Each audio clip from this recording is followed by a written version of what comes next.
안녕하세요. 만나서 반갑습니다. 네, 우리 이번 시간에 2026년 대비 국가직, 지방직, 구급, 환경직 공무원, 환경공학 개론이죠.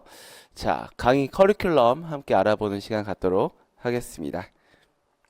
자, 저는 환경직 공무원, 환경공학 개론과 화학을 강의하는 이찬범이라고 합니다. 그래서 이번 시간에는 자, 전체적으로 커리큘럼이 어떻게 되는지, 그 다음에 환경공학이 어떤 내용으로 구성되어 있는지에 대해서 살짝 한번 간을 보는 시간을 갖도록 하겠어요. 자, 먼저 저희 커리큘 자체가 이제 연간해서 기초에서부터 동형 문제풀이까지 이렇게 진행이 되는데, 자, 기초 이론에서는 이제 화학과 환경이 사실 우리가 이제 공부를 해야 되잖아요. 그러니까 얘네들이 기본적인 개념이 있어요. 뭐 정말 기본적인 것들. 그래서 뭐 사실 뭐 곱하기, 더하기, 나누기 뭐 이런 것부터 이제 조금씩 있습니다. 왜 그러냐면은 우리가 이제 1차 방정식 뭐 이런 거 있잖아요. 이게 해결하기가 살짝 좀 어려울 때가 있어요. 로그라든지 지수 이런 것들이 좀 어려울 수 있죠. 그 다음에 또 이제 단위가 있는데 압력이나 뭐 부피나 뭐 밀도 뭐 이런 기본적인 개념들이 있단 말이에요. 이거에 대해서 한번 짚고 넘어가는 거예요. 뭐 전공을 하셨던 분들이야 또는 비슷한 학문을 이제 좀 공부를 했다 하면은 잘 알 수 있겠지만 이게 또 이제 비전공이거나 하신 분들은 또 다른 분야이신 분들은 생소해요. 그래서 이거를 이제 한번 살짝 짚고 넘어가는 시간 이제 기초 이론이 돼 있고요. 그 다음에 우리가 또 이제 좀 어렵다고 볼 수 있는 화학 쪽에서 우리 뭐 원자량, 뭐 분자량, 반응식 세우고 뭐 이런 게 있어요. 이게 화학이라는 과목도 있지만 환경도 그게 들어갑니다. 그래서 기초 이론에서 환경과 화학에 대한 기본적인 내용들을 한번 좀 공부를 해보면은 그 다음은 사실 좀 어렵진 않은 좀 잘 기초가 다져져 있으니까 쉽게 좀 접근을 할 수가 있어요. 그다음에 기본과 심화 이론을 이제 합쳐서 우리가 함께 나아갈 건데 우리 환경에서는 특히 이제 개론에 해당하는 게 있어요. 뭐 수질이다 그러면은 수질이 뭐다, 수질 환경은 뭐다, 뭐 거기에 관련된 원리나 뭐 이런 이론들이 있고요. 그 또 어떠한 게 오염 물질이다 이게 나오거든요. 그거를 어떻게 처리할 것인가, 처리 기술.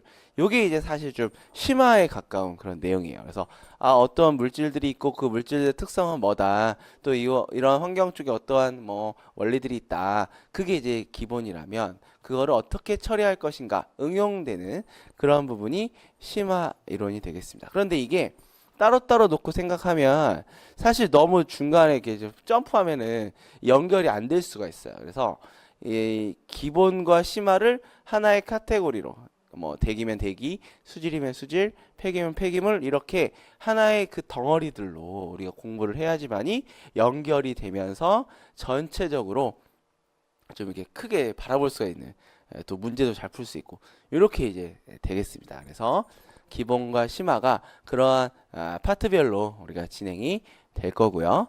그 다음에 좀 약간 더 난이도 높은 게 뭐냐면 뭐 수질 같은 경우에는 상하수도가 있을 거고요. 그 다음에 대기 같은 경우는 뭐 연소공학이라든지 또 이제 공정시험 기준, 법규 이런 부분들이 있어요. 이게 사실 이제 우리 그 이제 개론이라는 어떤 그런 좀 학문에서 보면은 그런 난이도나 깊이에서 보면은 요거는 사실 너무 좀 멀리 간 거긴 하거든요. 하지만 시험에 또 이게 나오다 보니까 안 할 수가 없죠. 그래서 시험에 나올 만한 것들로 법이라든지 공정시험 기준이라든지 이런 것들을 계속적으로 좀 한번 들여다보고 넘어가게 될 겁니다.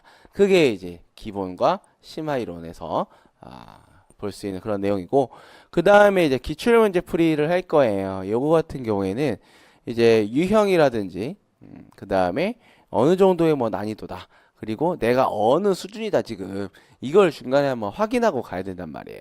그래서 기출문제 풀이를 하면서 나의 위치가 어디인가를 한번 좀 돌아보는 그런 시간이 될 수 있고 그러면 내가 이제 또 부족한 게 뭔지가 이제 나오게 되겠죠. 그러면서 단원별 문제풀이로 갈 건데 각각의 파트별로 문제를 이제 풀면서 아, 이건 이렇게 푼다. 요건 이렇게 접근한다. 그리고 아, 이거에 대한 조금 부가적인 내용은 이렇다를 한 번 더 이제 보는 거죠. 복습을 하는 거죠. 그래서 문제만 띠디디디 풀고 넘어가는 게 아니라 상세한 해설과 그 다음에 그에 대한 관련된 이론들을 한번 되짚어보는 그런 시간을 가질 겁니다. 그 다음에 우리의 목적은 점수를 맞추는 거예요. 문제를 이제 풀어야 되는 건데 이론을 막 공부한다고 해서 문제를 답도 풀 수 있는 건 아니거든요.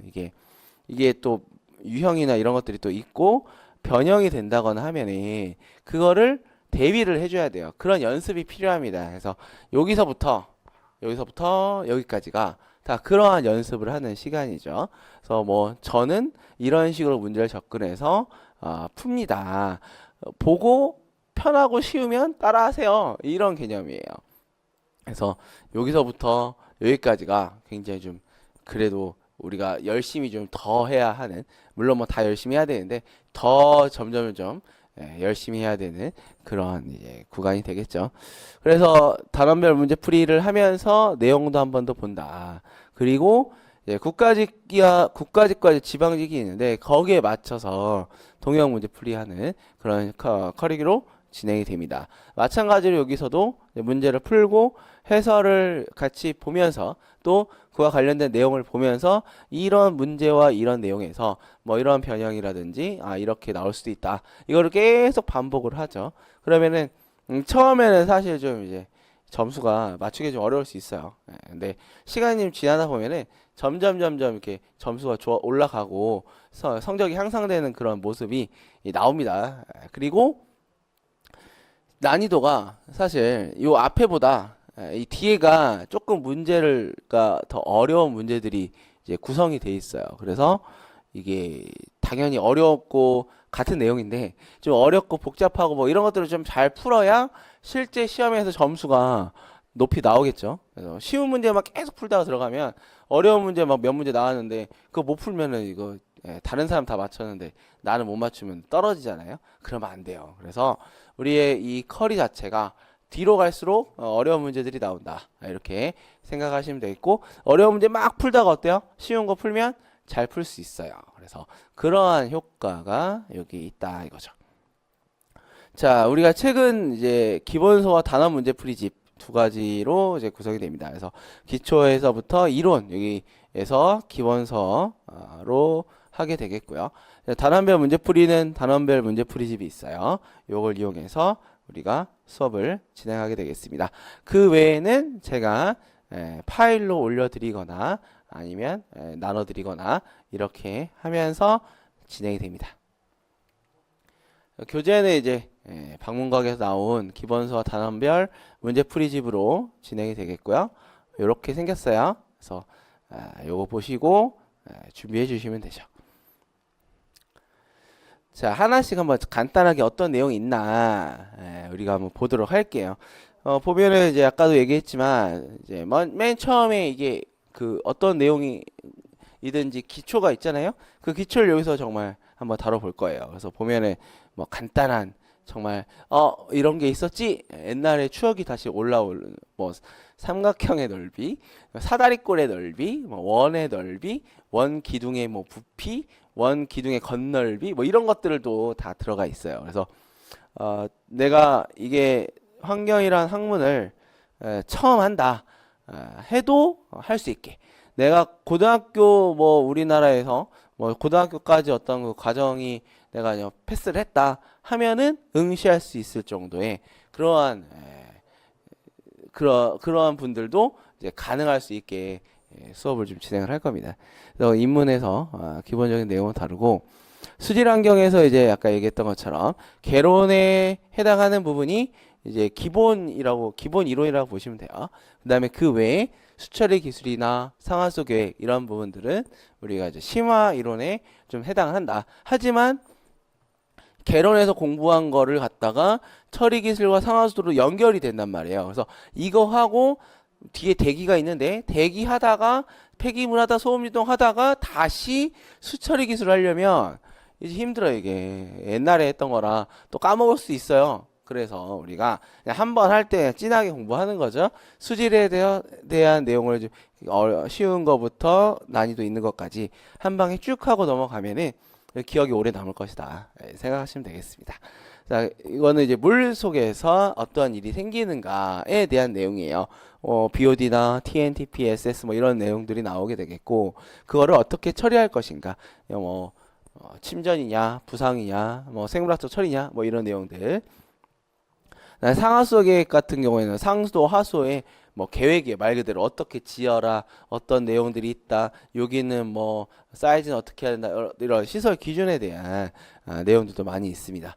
대기도 마찬가지예요. 대기 오염 물질 어떤 것들이 있는지, 뭐 간단한 현상들, 그 다음에 그 어떻게 처리할 것이냐, 뭐 입자상이냐, 가스상이냐에 따라서 뭐 흡수, 흡착, 뭐 중력, 원심력 여러 가지가 있습니다. 그 다음에 연료와 연소인데 이거는 이제 가연성 물질이죠. 그래서 얘네들이 들어가면 얼마만큼의 산소가 필요하고 얼마만큼의 뭐 가스가 나오냐에 대한 개념들 여기서 다루게 되겠고요. 폐기물이 있는데 이거는 뭐 관리, 중간 처분, 최종 처분, 뭐 어떻게 수거를 하고 운반한 다음에 압축 파쇄, 그 다음에 뭐 중간에 막 처리를 해요. 그러다가 마지막에 결국 뭐냐? 매립이죠. 어떻게 매립할 것인가에 대한 내용까지가 나오게 되겠습니다. 자, 그 다음에 여기는 사실 좀 기출에서 많이 나오진 않아요. 여기는 많아야 뭐 한 문제, 뭐 두 문제 이건데 토양 지하수와 소음 진동, 그리고 법규와 공정시험 기준입니다. 얘네들은 특히 이거 법으로 정해져 있어요. 그래서 사실 이해라기보다는 암기를 잘하면 또 풀 수 있는 그런 내용들이 이쪽에 많이 들어가 있습니다. 전체적으로 우리가 이게 응용된 학문이기 때문에 좀 이것저것 섞여 있긴 하지만 그래도 저는 쉽다고 생각해요. 그리고 얘네들은 전체적으로 다 연결돼 있어요. 그래서 우리가 이렇게 막 뭐 하다 보면 뭐 비슷한 거 그때 있었는데 라는 생각이 또 들어요. 그러면 어떻게 되는 거죠? 내가 공부를 좀 덜 해도 되는 거지. 알고 있는 거니까. 자, 연간 계획을 한번 볼게요. 우리가 7월에 개강을 해서 기초와 기본 심화해서 11월 정도까지, 그 다음에 기출까지 해서 마칠 예정이 되겠고, 그 다음에 기출이 끝난 후에 단원별 문제풀이 넘어가게 되겠습니다. 그리고 국가직 시험에 맞춰서 국가직 대비 통역 문제풀이 들어가고요. 그 다음에 이게 끝나면 이제 지방직을 대비하겠죠. 지방직 대비 통역 문제풀이 해서 1년이 이렇게 진행이 되는데 1년이 눈 감았다 뜨면 1년 지나가요. 그래서 굉장히 우리가 치열하게 공부를 할 예정이라 시간이 금방 갑니다. 자, 환경직 공무원은 자격증에 가산점이 있어요. 그래서 기사, 산업기사 5%, 기능사 3%입니다. 기사와 산업기사 같은 경우에는 우리가 관련된 전공을 하신 분들이 이 시험에 보고 합격을 했을 때 이제 시험을 볼 수가 있고 합격했을 때 이렇게 가산점을 가져가게 되겠고요. 나는 비전공이에요. 난 관련된 학문이 아니었어요. 응시 자격이 안 돼요. 하면은 기능사는 다 볼 수 있어요. 한글을 읽을 수 있고 문제만 이제 풀 수 있으면 되겠지. 그래서 얘를 3%인데 이거를 또 준비하셔도 가능합니다. 그래서 꼭 해야 되는 건 아니지만 합격을 한 사람들을 보면은 거의 대부분 다 갖고 있어요. 그러니까 우리가 또 필요에 의해서 이거를 또 하셔야 되겠고 내가 이거 준비하려고 하는데 어떻게 하는지 잘 모르겠다 하면 연락 주세요. 제가 도와드릴 겁니다. 뭐 이렇게 과외를 해거나 그런 게 아니라 어떠한 방향으로 공부를 해야 되고 어떻게 준비해야 된다. 제가 이거를 또 설명을 좀 드리도록 하겠습니다. 시험 기준 25년 기준으로 이렇게 시험을 봤어요. 그래서 이 시험 일자에 맞춰서 해야 되는데 보통 기사, 산업기사 같은 경우에 응시에 접수에서부터 결과 나오는 데까지가 한 5, 6개월 걸립니다. 그렇기 때문에 미리미리 요거는 준비를 해주셔야 된다. 책상 앞에 앉는 것부터가 승리의 절반이랍니다. 여러분들 공부하는 거 힘들죠?